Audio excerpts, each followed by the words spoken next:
하나님의 말씀 같이 보겠습니다. 룻기 1장 1절에서 5절 말씀입니다. 제가 갖고 있는 성경은 구약성경 402면에 나와 있습니다.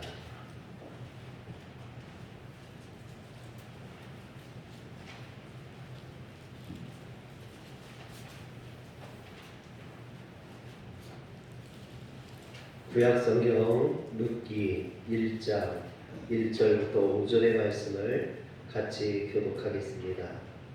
사사들이 치리하는 때에 그 땅에 흉년이 드니라. 유다 베들레헴의 한 사람이 그의 아내와 두 아들을 데리고 모압 지방에 가서 거류하였는데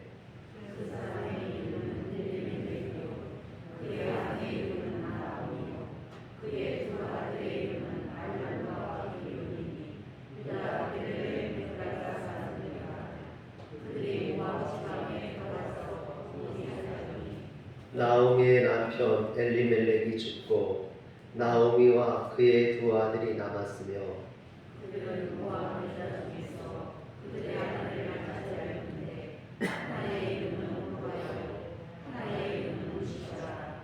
그들이 거기에 거주한 지 10년쯤에 말론과 기럨 두 사람이 다 죽고 그 여인은 두 아들과 남편의 뒤에 남았더라. 아멘.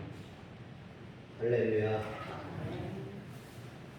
어떻게 명절 잘 지내셨습니까? 네, 우리 성도님들 얼굴을 뵈니까 조금 기름진 것 같아요. 이렇게 좋은 것들을 드셔서 그런지 참 기름지고 좋아 보입니다. 제가 초등학교 때 이렇게 학교에서 예방 주사를 맞으면 저하고 가장 친했던 친구는요, 맨 뒤로 도망가요. 주사가 맞기 싫어가지고. 보통 아이들이 그렇습니다. 서로 막 뒤로 가려고, 서로 먼저 안 맞으려고 뒤로 갑니다. 그리고 저를 불러요. 뒤로 오라고 그럽니다. 그런데 저는 이렇게 뒤로 가가지고 다른 사람들이 주사를 맞는 것을 보면요, 그게 더 무서워요. 주사를 맞는 것보다 맞기까지 그 기다리면서 다른 사람들이 막 아파하는 것을 보는 것이 더 무서워요. 그래서 저는 맨 앞에 가서 제일 먼저 맞아요. 항상 1, 2등으로 제가 맞습니다. 그러면 선생님이 상렬이는 겁도 없고 용감하다고 막 칭찬을 하셔요. 근데 사실은 겁이 없어서가 아니라 무서워서 그래요. 무서워서. 어차피 맞을 건데 뒤에서 떨다가 무서운 거 다 그러다가 맞는 것보다는 그냥 미리 먼저 맞고 애들 맞을 때 그거 구경하는 게 낫더라고요. 그래서 저는 먼저 맞습니다. 그 유명한 정신과 의사이면서 작가였던 스카펙이라는 분이 이런 말을 했어요. 삶은 문제와 고통의 연속이다. 그런데 이 사실을 이해하고 받아들이면 삶은 더 이상 힘들지 않게 된다. 일단 받아들이게 되면 삶이 힘든다는 사실은 더 이상 문제가 되지 않기 때문이다. 그러나 문제를 질질 끌면서 문제가 저절로 사라지기를 바란다거나 문제를 무시하고 잊어버리고 도망간다면 오히려 그 문제로 인한 고통은 계속될 것이고 결국 그 고통에 힘들게 되고 말 것이다. 요즘 저희 디아가 누나한테 영어를 배워요. 영어를 배우는데 이제 단어 시험을 20개씩 보는데 20개를 외우기 싫어가지고 그냥 막 몸부림을 쳐요. 그래서 제가 안타까워서 30분 안에 빨리 끝내. 그리고 놀아. 그런데 그걸 막 외우기 싫어가지고 뭐 2시간씩 3시간씩 막 질질 끄는 거예요. 그러면 놀지도 못하고 이거 마음도 편하지 못하고 괴롭고 고통스러운 거죠. 여러분, 우리 인생이 그렇습니다. 어떤 문제가 있다면 그 문제를 빨리 헤쳐나가는 게 좋은 거죠. 그 문제를 도망가려고, 그 문제를 어떻게든 피해보려고 외면하고 도망가고 그러면요, 결국 그 문제에 내가 함몰되어 버리고 만나는 게 스카펙의 말입니다. 참 이것이 맞는 말 같아요. 인생이라는 것은 늘 힘들고 고통스러울 수밖에 없습니다. 이것은 어떻게 보면요, 보편적인 진리라고 볼 수 있어요. 지금 우리 삶에 이런 문제가 발생했을 때 그 문제를 두려워 피하거나 인생의 문제가 사라지기를 원한다면 여러분 그 문제를 받아들여야 됩니다. 그것을 맞서 싸울 수 있어야 돼요. 그것을 직면해야 돼요. 그것을 외면한다고 되는 것이 아니라는 거죠. 오늘 성경에 보면 엘리멜렉의 집에 큰 고난의 먹구름이 몰려왔습니다. 1절에 보니까 사사들이 치리하던 때에 그 땅에 흉년이 드니라 그랬어요. 여기서 흉년이라는 말은 히브리어로 라이브라고 하는데 굶주림, 기근이라는 말이에요. 지금 이 스카펙에 말한 대로 엘리멜렉의 인생에 흉년이라는 큰 고난이 찾아오는 것이죠. 그런데 이렇게 시작된 인생의 고난이 비극으로 이어져요. 그래서 3절에 보면 뭐라고 되어 있냐면 나오미의 남편 엘리멜렉이 죽고 그랬어요. 흉년으로 시작된 비극이 그 가정의 가장이 죽는 것으로 그 가장이 죽게 됩니다. 근데 여기에서 끝나는 게 아니에요. 5절에 보니까 말론과 기럨 두 사람이 다 죽고 그 여인은 두 아들과 남편의 뒤에 남았더라. 두 아들 기럨과 말론까지 죽게 되는 비극으로 끝나게 됩니다. 흉년이 몰려와 아버지자 남편인 엘리멜렉이 죽었고 이어서 두 아들 말론과 기럨까지 죽고 말았습니다. 룻기는 이처럼요 참담하게 몰락하는 한 가정의 이야기로 시작합니다. 흉년이 닥쳐 한 집안을 그대로 삼켜버렸습니다. 그런데 이것이 어디에서 일어났는지가 매우 중요해요. 이것이 지금 어디에서 일어났냐? 1절에 보면 사사들이 치리하던 때에 그 땅에 흉년이 드니라. 그 땅이 어디냐면 유다 베들레헴이라고 되어 있어요. 여러분 유다 베들레헴은 흉년이 들어서는 안 되는 땅입니다. 영적으로 보면 이 땅은요 고귀한 땅이에요. 하나님이 주신 약속의 땅입니다. 출애굽기 3장 8절에 보면 뭐라고 되어 있냐면 내가 내려가서 그들을 애굽의 손에서 건져내고 그들을 그 땅에서 인도하여 아름답고 광대한 땅 젖과 꿀이 흐르는 땅 곧 가나안 족속, 헷 족속, 아모리 족속, 브리스 족속, 히위 족속, 여부스 족속의 지방에 데려가려 하노라 그랬어요. 여기에서 그들을 그 땅에서 인도하여 할 때 그 땅은 애굽으로 의미하고요. 그리고 아름답고 광대한 땅, 젖과 꿀이 흐르는 땅은 가나안 땅을 의미해요. 그 가나안 땅 중에서도 베들레헴은 중심이 되는 땅입니다. 이 베들레헴이라는 뜻이 뭐냐면요, 떡집이라는 뜻을 가지고 있어요. 성경에 보면 베들레헴 에브라다야 너는 유다골 중에서 가장 작을지라도 내게서 너희를 다스린 자가 날 것이라 했는데 이 베들레헴이라는 뜻은 떡집이라는 뜻이고 에브라다는 축복의 땅이라는 뜻이에요. 그러니까 풍요롭고 축복의 땅, 이것이 베들레헴입니다. 그런데 유다 베들레헴이라고 하죠. 유다 지파가 차지한 유다 지역의 베들레헴입니다. 유다는 찬송이라는 뜻을 갖고 있어요. 여러분 이렇게 하나님이 약속해 주신 땅, 찬송이 넘치고 수확이 풍요롭게 넘치는 땅에 흉년이 들었다라는 거예요. 아니 어떻게 하나님이 약속해 주신 땅, 축복해 주신 땅, 이런 땅에 흉년이 될 수 있습니까? 이거 이상한 일 아닙니까? 있을 수 없는 일이 벌어진 거예요.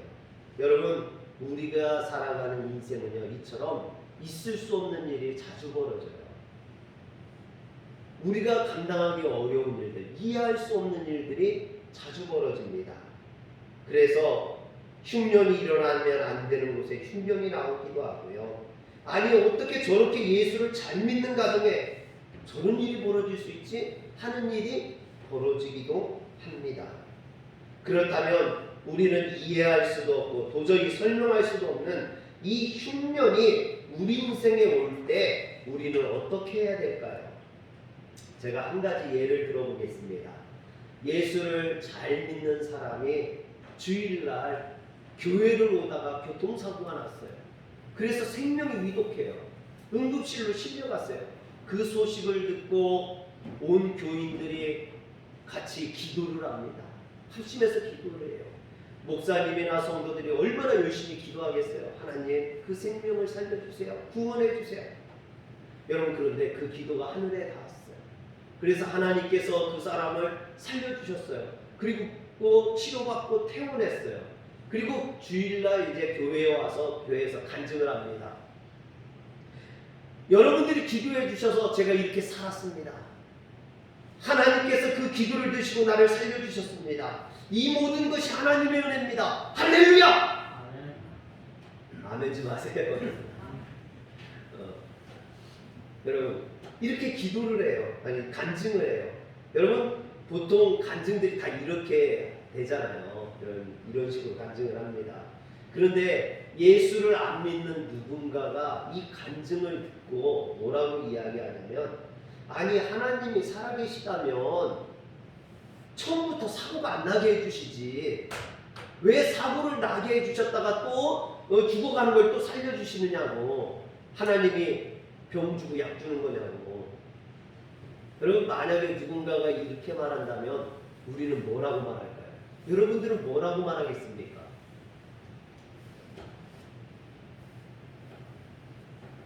그냥 가만히 계실 거예요? 저는요, 이게 굉장히 중요한 질문이라고 생각을 해요. 우리 인생에서 고난을 만났을 때 우리는 그 고난에서 그냥 구원해 주시기만을 기도해요. 그리고 그것이 지나갔을 때 그것을 자랑하듯이 하나님께서 날 도와주셨다라고 간증을 합니다. 그런데 우리가 잊고 있는 게 하나 있어요. 하나님께서 왜 우리에게 그런 고난을 주셨느냐라는 거예요. 고난을 주신 이유에 대해서는 생각하지 않는다라는 거예요. 오늘 우리는 우리에게 주신 그 고난을 이겨내게 해달라고 기도도 해야 되겠지만, 먼저 해야 될 것은요, 왜 나에게 이런 고난이 왔는지, 왜 나에게 이런 아픔이 왔는지를 먼저 생각하고 하나님 앞에 나아갈 수 있어야 한다라는 것입니다. 젖과 꿀이 흐르는 땅인 베들레헴에 흉년이 찾아왔습니다. 떡집에 떡이 떨어지고 찬양의 땅에 찬양이 멈추었습니다. 그렇다면 우리는 어떻게 이런 일이 있을 수 있는지 그 문제를 가지고 하나님 앞에 나가야 되겠죠. 그것을 가지고 왜 우리에게 이런 고난을 주십니까? 왜 하나님이 약속하신 이 풍요로운 땅에 흉년이 듭니까? 내가 하나님 앞에 믿음으로 신앙으로 바로 사는데 왜 내 인생에 이런 어려움과 고난이 찾아왔습니까? 하나님한테 물어야 되잖아요. 그런데 오늘 성경에 보면 이 엘리멜렉은 이 흉년이라는 인생의 문제를 가지고 하나님 앞에 나아가지 않았다라는 거예요. 그 흉년을 피해서 모압으로 도망갔다라는 거예요.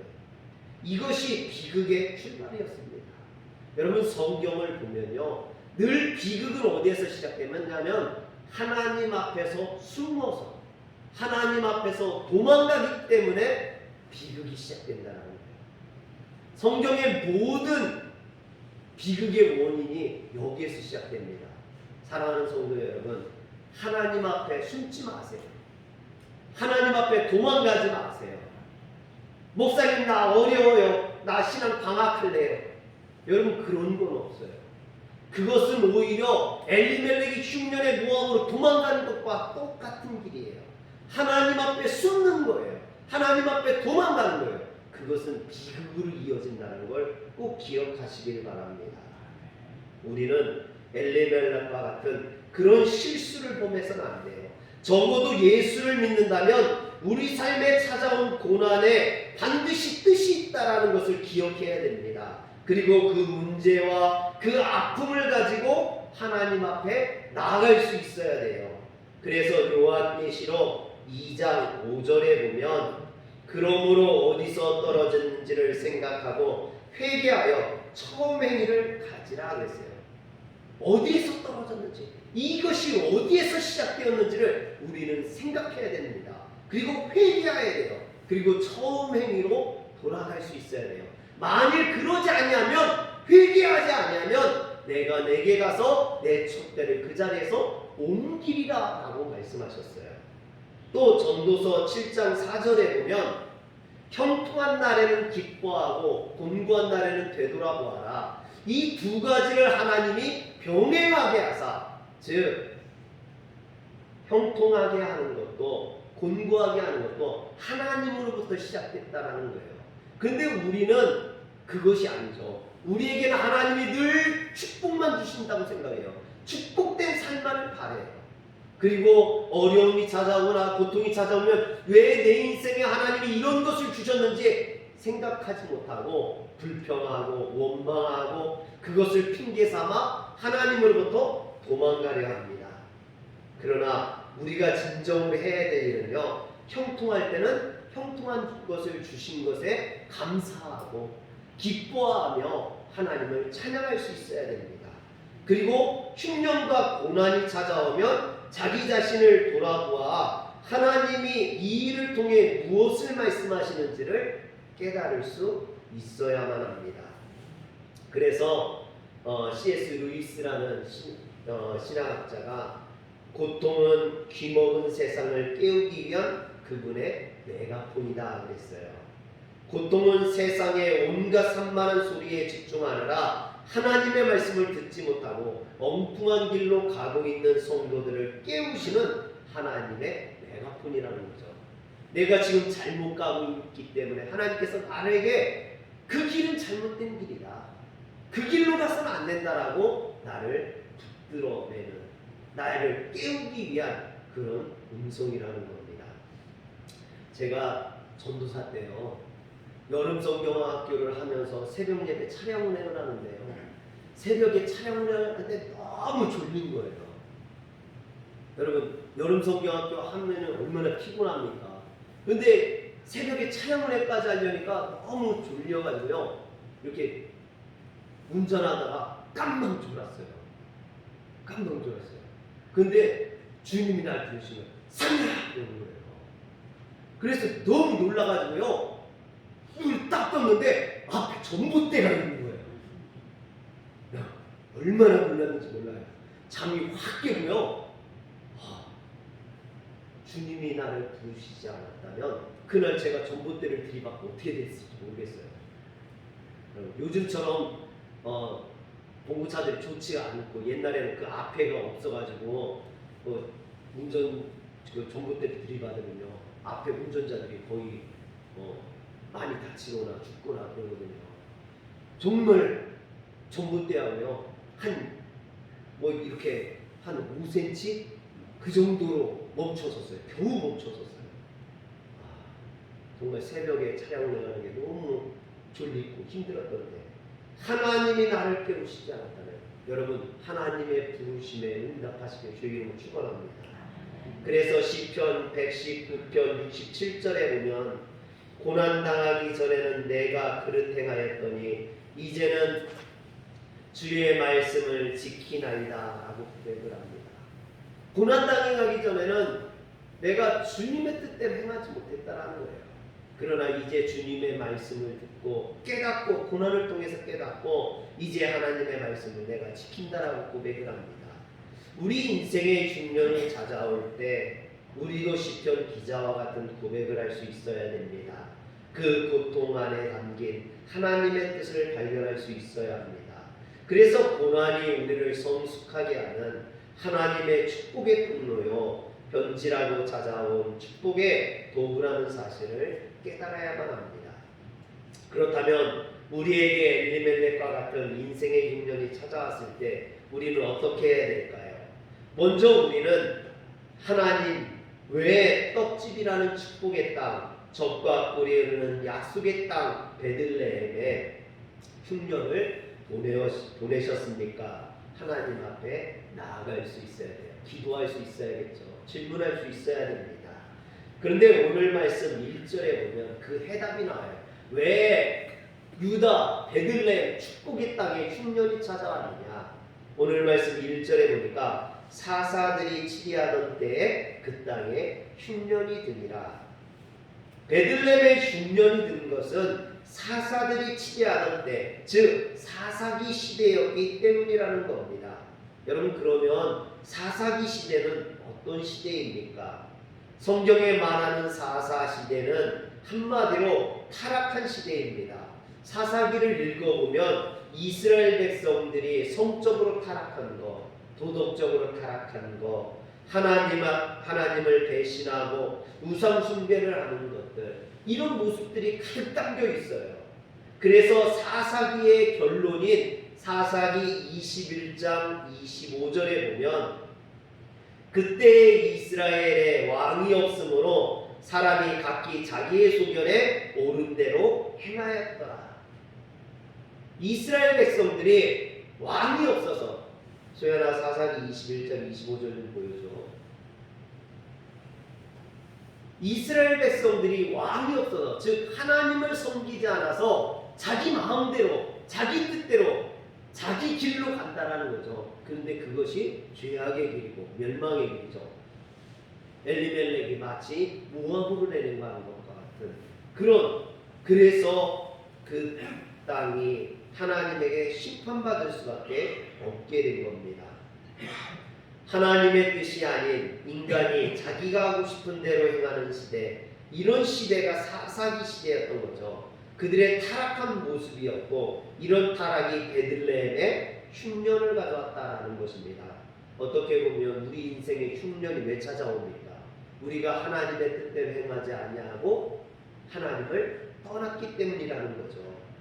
그래서 사사기의 내용을 보면 타락, 징계, 회개, 회복, 이것의 순환구조로 되어 있어요. 여러분, 타락한 이스라엘 백성들은 하나님 앞에 징계를 받게 됩니다. 심판을 받게 돼요. 그러면 하나님의 징계로 어려움을 당한 이스라엘 백성들은 어떻게 합니까? 하나님 앞에 회개하게 돼요. 잘못을 고백하게 되죠. 그러면 하나님께서 그들을 용서해 주시고 그들을 구원해 주시고 회복해 주십니다. 그러면 이스라엘 백성들이 또 이제 좀 편안하게 살면은 또 죄를 짓고 범죄하고 하나님을 떠나요. 그러면 하나님께서 또 그들에게 심판을 내리셔요. 징계를 내리십니다. 그러면 이스라엘 백성들이 회개하고, 그러면 하나님께서 그들을 또 사사를 보내주셔서 구원해 주시고 그들을 회복시켜 주시고, 이런 사사기는 이런 순환 구조로 되어 있어요. 어떻게 보면 우리 인생도 마찬가지죠.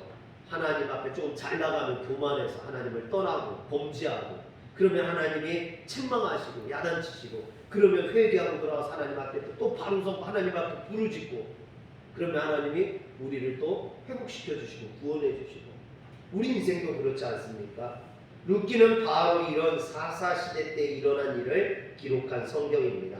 그렇다면 왜 적과 꿀이 흐르는 축복의 땅 베들레헴의 흉년이라는 절망적인 비극이 생겼느냐? 그것은 그 당시에 타락한 이스라엘 백성들을 징계하기 위한, 깨닫게 하게 한, 회개하기 위한 하나님이 베푸신 흉년이라는 것입니다. 그렇다면 엘리멜렉은 이때 어떻게 해야 됐습니까? 그 흉년을 바라보면서 하나님 앞에 나가야겠죠. 회개해야 됩니다. 하나님의 깊은 뜻을 헤아려야 됩니다. 그것이 흉년을 보내신 하나님의 뜻이라는 거예요. 사랑하는 성도 여러분, 혹시 여러분들 중에 인생의 흉년, 어려움을 만나신 분이 있습니까? 그렇다면 이 시간에 하나님 앞에 돌아올 수 있는, 하나님을 만날 수 있는 시간이 되시길 주의 이름으로 축원합니다. 그 흉년을 바라보며 하나님의 깊으신 뜻을 깨달아야 되는데, 그것이 하나님의 뜻인데 엘리멜렉은 그러지 않았다는 거죠. 그것을 도피하고자, 현실 도피하고자 이 엘리멜렉은 모압 땅으로 도망갑니다. 룻기 1장 1절에 보니까 유다 베들레헴의 한 사람이 그의 아내와 두 아들을 데리고 모압 지방에 가서 거류하였는데 그랬어요. 여기에서 거류하다라는 말은요, 히브리어 라구루라고 하는데, 체류하다라는 뜻을 가진 동사 구루와 하기 위하여라는 레가 붙어서 된 말로 잠시 동안 거주하다라는 뜻이에요. 잠시 동안 거주하기 위하여, 이런 뜻을 가졌어요. 즉 엘리멜렉은요, 사실 모압으로 내려갔던 것은 흉년을 피해서 내가 잠시 모압에 거주하다가 돌아오겠다 이런 뜻이었거든요. 어떻게 보면 이 흉년을 지혜롭게 한다고, 자기 생각에 지혜롭게 이 흉년을 피해보겠다고 내가 잠깐 모압에 갔다 오면 되지 이런 생각으로 내려갔다라는 것이죠. 그런데 여기서 엘리멜렉의 실수를 두 가지를 생각해 볼 수 있습니다. 첫째는요, 현실 도피예요. 스카펙의 말대로 인생은 고난의 연속입니다. 그렇기 때문에 내 인생에 고난이 찾아올 때 회피해서는 안 된다는 거예요. 그 고통에 담긴 뜻을 깨닫고 발견하고 주님 앞에 나가야 됩니다. 엘리멜렉처럼 도망가 버리면 안 되죠. 잠깐 도망간다 했던 것이 그 땅에서 죽고 말았어요. 여러분, 잠깐 신앙 방학에 있습니다 하는 사람들이요, 영원히 하나님 앞에 못 돌아오는 사람들이 많아요. 여러분, 잠깐 방학은 없어요. 우리 생각에 신앙의 방학은 없습니다. 여러분, 문제가 있다면 그 문제를 가지고 하나님 앞에 나가야 되는 줄 믿으시길 바랍니다. 두 번째 실수는요, 궤도 이탈이에요. 엘리멜렉이 흉년을 피해서 도망간 곳이 모압이라고 했어요. 이 모압은 하나님의 백성이 가서는 안 되는 땅이에요. 여러분, 기차가 철도 그 궤도 따라가야 되지 그 레일을 벗어나면 전복되어 버리는 거죠. 모압은 하나님의 백성들이 가야 될 길이 아닌 거예요. 철길이 놓인 길이 아니라는 거예요. 그 길을 벗어났을 때 전복되어 버리는 거죠. 왜 모압이 아니냐? 신명기 23장 3절에 보면 암몬 사람과 모압 사람은 여호와의 총회에 들어오지 못하리니, 신명기 23장, 암몬 사람과 모압 사람은 여호와의 총회에 들어오지 못하리니 그들에게 속한 자는 10대뿐 아니라 영원히 여호와의 총회에 들어오지 못하리라 그랬습니다. 또 신명기 23장 6절에 보면 내 평생에 그들의 평안함과 형통함을 영원히 구하지 말지니라 했습니다. 이처럼 모세의 법을 볼 때 하나님은 이스라엘 백성들이 모압과 철저히 분리되기를 원하셨습니다.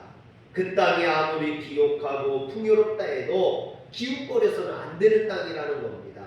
그런데 엘리멜렉은 바로 그 모압으로 도망감으로 하나님의 축복의 궤도에서 완전히 이탈해버리고 말았다라는 것입니다. 그렇다면 엘리멜렉은 왜 하나님이 금하시는 모압 땅으로 갔을까요? 모압 지방은 강수량이 풍부하고 사람 살기가 이스라엘 땅보다 더 좋았기 때문이에요. 그런데 오늘날 우리도 엘리멜렉과 같은 실수를 범할 수 있습니다. 흉년을 만나 하나님께 더 나아가는 것이 아니라 엘리멜렉처럼 눈에 보기에 좋은 땅으로 가는 경우가 많다라는 거죠. 제가 예산에 있을 때 새벽에 차량 운행을 하면요, 차를 타고 가다 보면 이상하게 시골길에요 지렁이들이 그렇게 많이 나와요. 새벽에. 또 뱀들이 자주 나와요. 새벽에 차량 운행을 하다요 뱀이 나오면 얼마나 깜짝 놀라는지 몰라요. 또 그것을 이렇게 로드킬이라고 하죠. 차로 치고 가면요 얼마나 기분이 안 좋은지 몰라요. 새벽부터. 그래서 피하고 싶어도 이 시골 도로가 좁다 보니까 피하기가 쉽지가 않아요. 그래서 제가 언젠가 한번 성도들 앞에서 그런 얘기를 했어요. 새벽에 차 운행을 하다 보면 지렁이나 뱀들이 자주 나와서 참 힘들다, 그런 얘기를 했어요. 그랬더니 성도님 한 분이 왜 새벽에 지렁이나 뱀들이 아스팔트 위에 올라오는지를 이야기해 주시는 거예요. 지렁이는 원래 피부와 감각에 따라 움직이고 피부로 숨을 쉰다고 그래요. 그런데 비가 많이 오는 장마철에는 이 흙 속에 수분이 많아서 이 지렁이들이 숨쉬기가 어렵대요. 그래서 지렁이들이 자꾸만 그 흙 위로 올라오게 된대요, 장마철에는.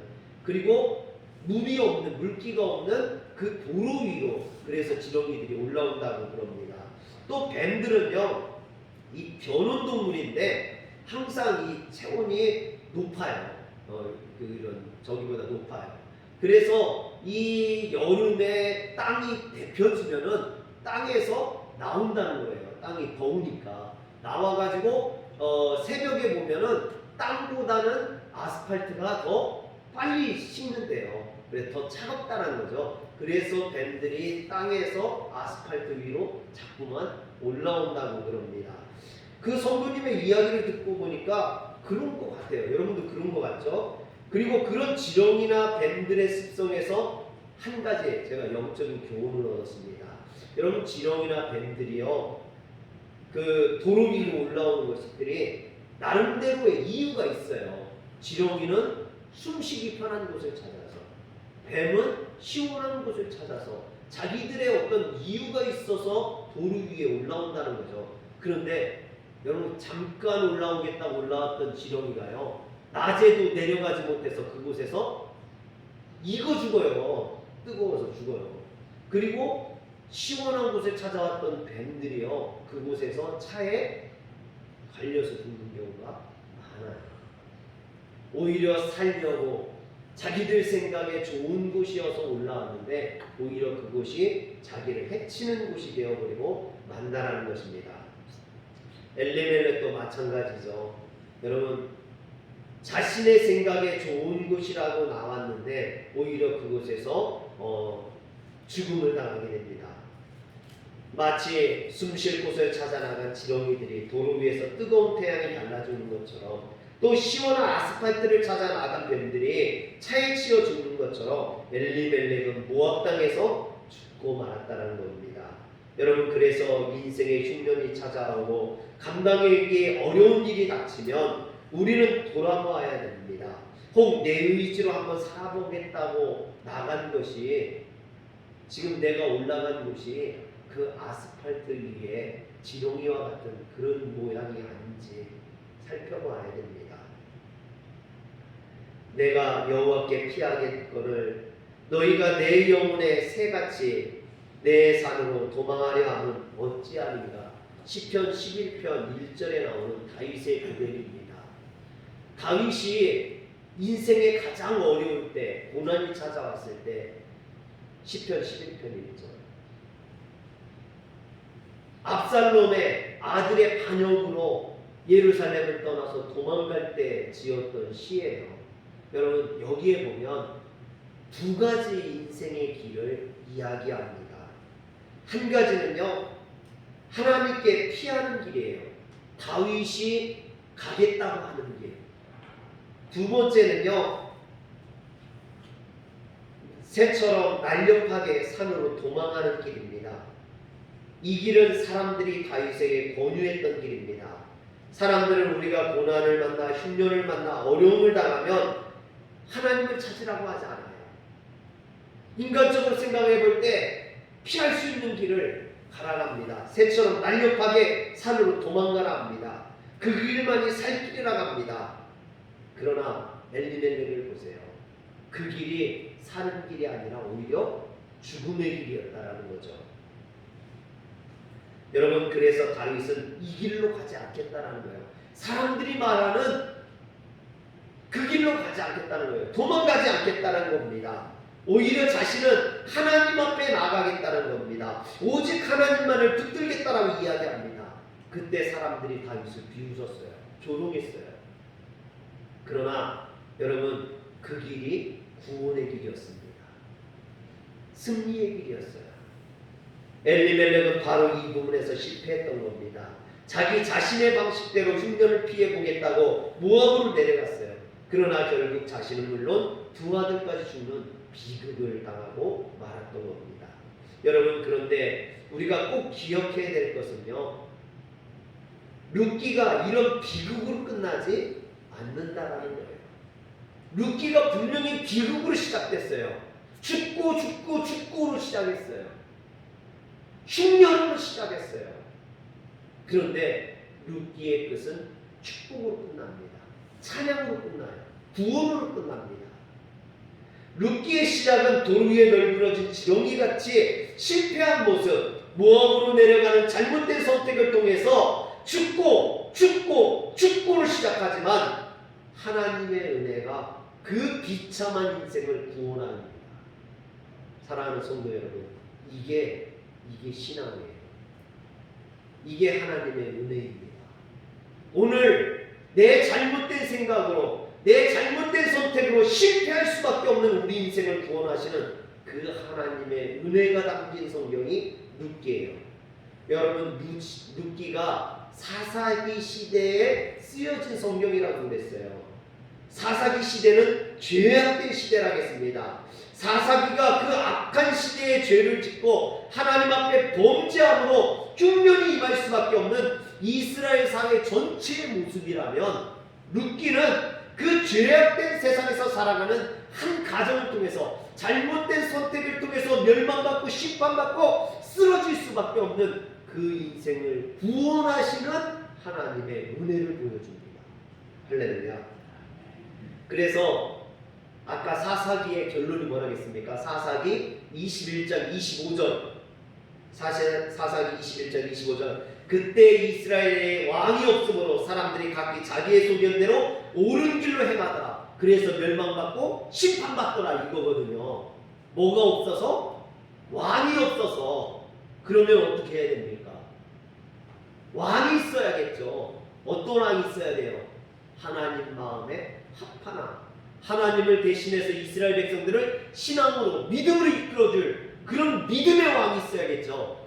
그래서 룻기의 결론은요, 룻기 4장 18절에서 22절에 보면 어떻게 되냐면요,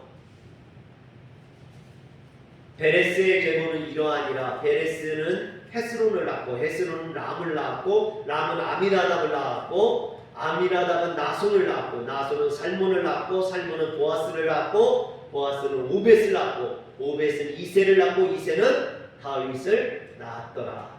결론이 뭐예요? 다윗을 낳았더라. 사사기의 결론이 왕이 없어 그들이 범죄한다 했는데, 룻기는 같은 사사기 시대, 그 시대에 한 사람을, 한 가정을 통해서 하나님의 구원의 역사를 보여줍니다. 그러면서 그 구원의 역사가 누구를까요? 다윗으로. 여러분, 그들을 구원할 이스라엘의 왕을 보내주시겠다라는 겁니다. 그리고 그 다윗의 후손으로 오시는 분이 누구예요? 예수 그리스도이시죠. 이처럼 룻기는 다윗을 낳았더라는 말씀으로 끝이 납니다. 즉, 룻기는 이스라엘 백성들에게 머지않아 그들을 위해 다윗이라는 위대한 왕을 보내주셔서 그들을 구원해 주실 것을 약속하신 거죠. 그리고 이것은 한 걸음 더 나아가 혼미한 세상을 사는 하나님의 백성들에게 진정한 왕, 우리의 구세주 되시는 예수 그리스도께서 오실 것을 예고해 주신 거예요. 사랑하는 성도 여러분, 귀가 있는 자는 들으시길 바랍니다. 하나님의 아무리 구원을 외치고 여러분들을 구원하시고 싶어도 여러분들이 듣지 아니한다면, 그 말씀을 듣지 않고 도망가기만 한다면, 하나님 앞에 숨기만 한다면 하나님의 구원이 여러분들에게 임할 수 없어요. 아비멜렉처럼, 엘리멜렉처럼 멸망받을 수밖에 없습니다. 심판받을 수밖에 없다라는 거예요. 왜 그런 미련한 길로 가려 하십니까? 사람들이 보기에 좋아 보이고, 그 땅이 좋아 보이고, 그 땅이 편안해 보이고, 그 땅이 신나 보이지만 그것은 멸망의 길이라는 거예요. 우리가 가야 될 길은 어디입니까? 하나님 앞에 나아가는 길이라는 거예요. 여러분, 이사야 41장 14절에 보면, 버러지 같은 너 야곱아, 너희 이스라엘 사람들아, 두려워하지 말라. 나 여호와가 말하노니 내가 너를 도울 것이라. 내 구속자는 이스라엘의 거룩한 이이니라. 여러분, 어떻게 보면 우리는 버러지 같은 야곱, 지렁이 같은 야곱, 그런 존재인지도 몰라요. 그냥 내버려두면 내가 죽는지도 모르고 아스팔트 위에 올라가서 데펴져서 말라 죽는, 그곳에서 세상의 흉년을 만나 치러 죽는 그런 존재인지도 모릅니다. 그러나 여러분, 이 시간 주님을 바라보시길 바랍니다. 주님을 붙드시길 바랍니다. 오늘 이 사회가 코로나로 인해 경제적으로, 사회적으로 여러 가지 어려움을 당하고 있습니다. 그런데 하나님께서는 이 어려움 속에서 우리를 도우시고 우리를 구원하시는 분입니다. 그러므로 두려워하거나 놀라지 마시기 바랍니다. 코로나라는 흉년 가운데서도 하나님을 붙드시길 바랍니다. 그러면 하나님께서 여러분들에게 구원을 베풀어 주실 줄 믿으시길 바랍니다. 기도하겠습니다. 전능하신 하나님, 우리가 너무 미련하게 살았습니다. 하나님을 찾지 아니하고 하나님을 붙들지 아니하고 내 생각에 좋은 대로만 내 뜻대로만 살려고 했습니다. 그래서 이렇게 어려움 당하고 고난 당하는데도 깨닫지 못하고 있사오니 하나님 미련한 저희를 용서하시고 하나님의 은혜로 저희들을 구원하여 주시옵소서. 우리에게 하나님의 보혜사를 보내주시고 주님을 통해서 우리를 인도하여 주셔서 구원의 길로, 생명의 길로, 진리의 길로만 다니게 하여 주시옵소서. 우리 주 예수님의 이름으로 기도합니다. 아멘.